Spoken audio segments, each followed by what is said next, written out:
పాతపట్నం మండలం కాగువాడ నందు వైఎస్ఆర్సీపీ రాష్ట్ర క్రమశిక్షణ కమిటీ సభ్యులు పాతపట్నం నియోజకవర్గం మాజీ ఎమ్మెల్యే రెడ్డి శాంతి ఆధ్వర్యంలో మెడికల్ కాలేజీల ప్రైవేటీకరణకు వ్యతిరేకంగా వైఎస్ఆర్సీపీ కోటి సంతకాల ప్రజా ఉద్యమం కార్యక్రమంలో భాగంగా రచ్చబండ కార్యక్రమం జరిగింది. ఈ కార్యక్రమంలో వైఎస్ఆర్సీపీ జిల్లా అధ్యక్షులు మాజీ ఉప ముఖ్యమంత్రి ధర్మాన కృష్ణదాస్ పాల్గొన్నారు. మనం ఈ కార్యక్రమం చేస్తున్నాం. ఇది ఎంత అవసరం మనందరికీ తెలిసిందే. 100 సంవత్సరాల వరకు కూడా, అంటే మొన్నటి వరకు కూడా మన ఆంధ్రప్రదేశ్ లో, ఉమ్మడి ఆంధ్రప్రదేశ్ లో, మరి మనకుండే ఈ ఆంధ్రప్రదేశ్ లో కేవలం 11 మెడికల్ కాలేజీలే ఉండేవి. ఎవరికైనా పిల్లలు డాక్టర్ అవ్వాలన్నా అవ్వలేకపోయేవారు. ఎవరో 1 కోటి 2 కోట్లు ఎవరైతే ఫీజు ఇస్తారో వాళ్ళే అవ్వగలిగేవారు.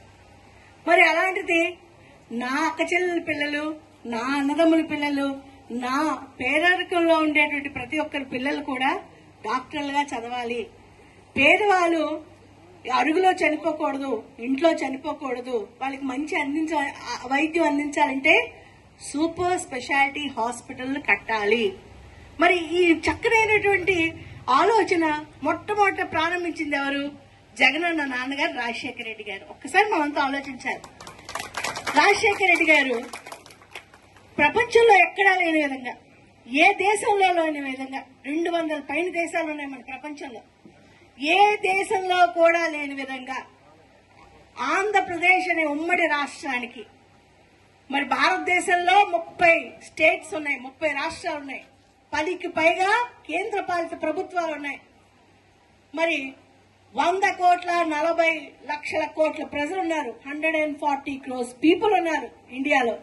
మరి ఇంతమందికి కూడా ఎవ్వరికీ లేని విధంగా ఆలోచన, నా పేద బలహీన బడుగు వర్గ జాతులకు న్యాయం చేయాలి, మంచి వైద్యం అందించాలి, పేదరికం అడ్డు రాకూడదని ఆరోగ్యశ్రీ అనే కార్యక్రమం, కార్పొరేట్ వైద్యం అందించే కార్యక్రమం, ప్రతి పేదవాళ్ళకి ప్రభుత్వం ద్వారా మరి వైద్యం అందించాలనేటువంటి పట్టుదల తెచ్చిన మహా వ్యక్తి అంటే రాజశేఖర రెడ్డి గారు.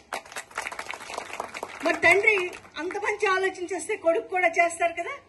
మరి మన జగనన్న కోసం మనం చెప్పిందే, మనం అడిగినా అడగకపోయినా మన ఇంటికి ప్రతి ఒక్క సంక్షేమ పథకం మన క్షేమం కోరుతూ, పార్టీలనే విభేదాలు లేకుండా, పక్షపాతం లేకుండా, కులమత వర్గ విభేదాలు లేకుండా, పేదవారే దేవుళ్ళు, పేదవాళ్ళకి మంచి చేయడమే నా తాను కర్తవ్యం అని నిరూపించుకున్న ఏకైక నాయకుడు ముఖ్యమంత్రి ఎవరంటే మన జగనన్న గారు. మరి ఈ దశలో వైద్యానికి అత్యంత ప్రాధాన్యత ఇవ్వాలి. ఎలా ఇవ్వాలి? ఎలా చేయగలం?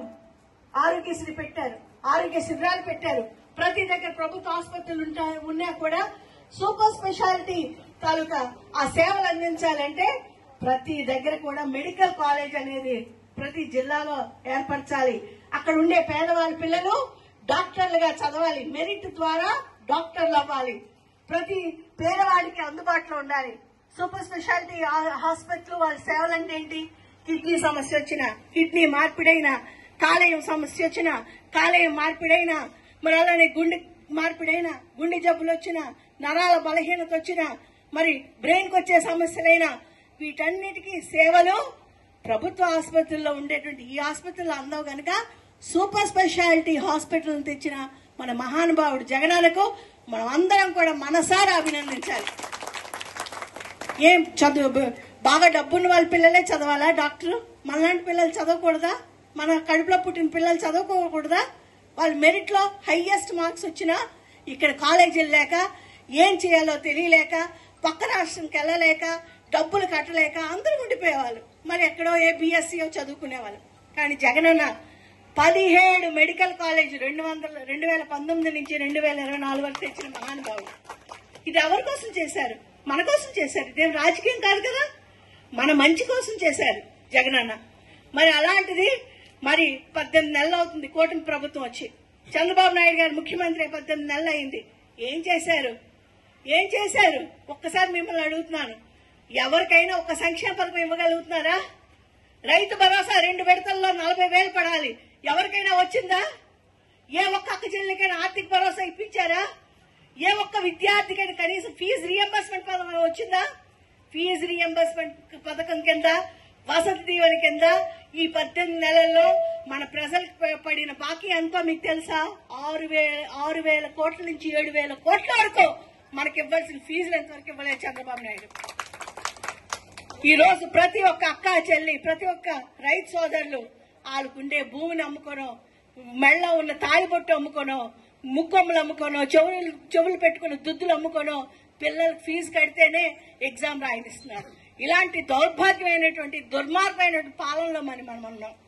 మరి ఈ పాలనలో భాగంగానే మరి ఈ మెడికల్ కాలేజీ తెచ్చిన ఘనత జగనన్నకి ఎక్కడ వస్తుంది? భారతదేశంతో చెప్పుకుంటున్నారు. మరి ఇన్ని రాష్ట్రాలు ఉన్నాయి కదా, ఎక్కడ ఒకటి రెండు పెట్టుకోవడం కష్టం అయితే ఆంధ్రప్రదేశ్ లో జగనన్న ముఖ్యమంత్రిగా ఉన్నప్పుడు ఎలా తేగలిగాడు? ఆయన తాలూకా తెలివితేటలేంటి, ఆ తాలూకా పరిపాలన ఏంటి అని అందరూ మెచ్చుకుంటుంటే అది బాధ చూడలేక కుళ్ళకి, ఈర్ష్యకి, డబ్బులు కాసిపడి ఈ మెడికల్ కాలేజీలన్నీ ప్రైవేట్ కని చేసిన చంద్రబాబు నాయుడుకి మనం బుద్ధి చెప్పాలా వద్దా? బుద్ధి చెప్పాలా వద్దా? మన తాలూకా ప్రభుత్వ ఆస్తిని దోచుకొని, మనకు ఉండవలసిన సదుపాయాలను దోచుకొని, మనకి ఇవ్వాల్సిన సంక్షేమాన్ని దోచుకొని, మన క్షేమాన్ని నేలకి ఒరిగించిన చంద్రబాబు నాయుడికి, కూటమి ప్రభుత్వానికి బుద్ధి చెప్పాలా వద్దా? మరి ఈ ఉద్యమం తాలూకా మన ఆలోచనది. అందుకే నేను దయచేసి ప్రతి ఒక్కరిని కోరుతున్నాను, ఇది ప్రజా ఉద్యమం, మన కోసం. ఇక్కడ ఎక్కడ కులమత వర్గ విభేదాలు లేవు, ఎక్కడ వివక్ష లేదు, పక్షపాతం లేదు.